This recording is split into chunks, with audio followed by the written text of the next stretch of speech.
I know, I almost didn't even play today. Thank God I did. This morning I couldn't even afford the ticket, now I'm set for life. Hold on a sec, I think I got my flashlight on like an idiot.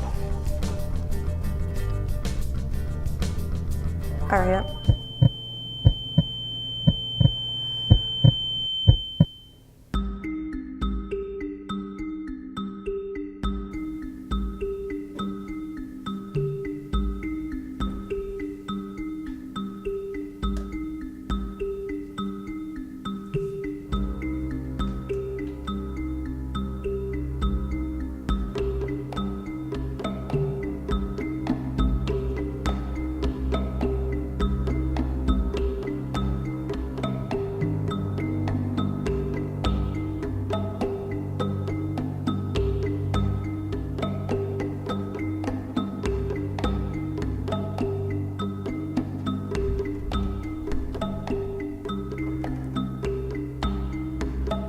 Lauren Davis? Jesus, you scared the shit out of me. My apologies.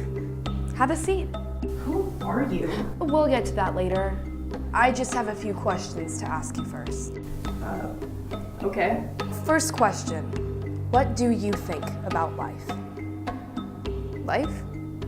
Life. Well, it just got a lot better, I'll tell you that. I've been broke my whole life and I just won the jackpot. What about before that? I mean, it's been hard, but all the good things have made up for it, I guess. Now, what are your thoughts on death? Death? Death. I don't know, I mean, I guess the idea of death is really depressing for a lot of people. But not you? Definitely me. I see. Why is that? I guess it scares me more than anything. What about it scares you? I mean, really, it's the finality of it all. Plus, the after. The after? Yeah. I mean, I just have this massive fear of the unknown. Part of me doesn't even care if there's anything after, I just want to know. What would you do if you did know? That depends on the answer. I mean, if there really is a heaven or hell, I'd definitely be trying to go up instead of down. Reincarnation would be a pretty sweet gig too, though, unless you come back as a moth or something. Although, I'm sure if things got shitty enough, I'd probably just go for a factory reset. What if there's nothing? I'm sure that would depress a lot of people. Including you? Including me. Do you think you would live your life differently if you knew the truth? I mean, it's hard to say. Like I said, I try to be a good person. I've had to do what I've had to do to get by, but I do try to be good. I don't know.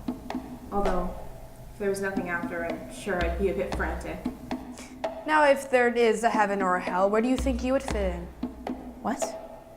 I mean, like I said, I'm not perfect. I don't know, the in-between place, I guess. What if there's no in-between? Look, I think this conversation is over. Sit back down. Excuse me? Sit.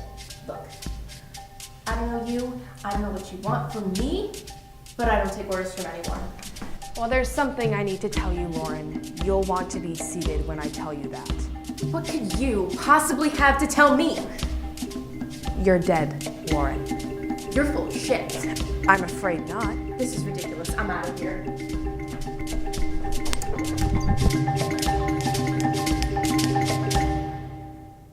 What the hell?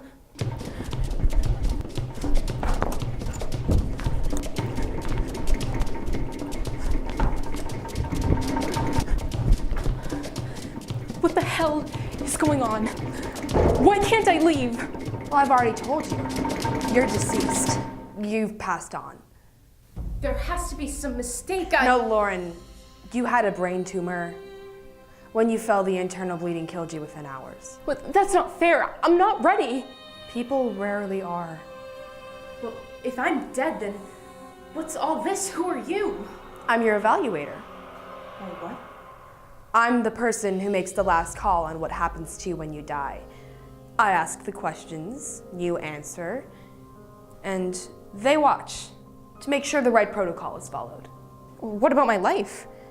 Well, of course we have a file detailing all the events of your life, but it'd be surprised by what a little postmortem evaluation can do. Wait, let's go back to the interview. Come on, I have so much more to say. Do you ever wonder why no one knows what happens after? The answer is simple: authenticity. Doing good actions just to be rewarded doesn't make someone a good person. The ambiguity of the after ensures the most genuine actions with the least chaotic results. If people knew heaven existed, they would do whatever they must to get there. If people knew there was nothing, there'd be pandemonium. So the evaluation... It fills in the blanks, so to speak. As long as the subjects are truthful, that is. What if telling the truth doesn't work? Telling the truth always works. So, what's gonna happen to me?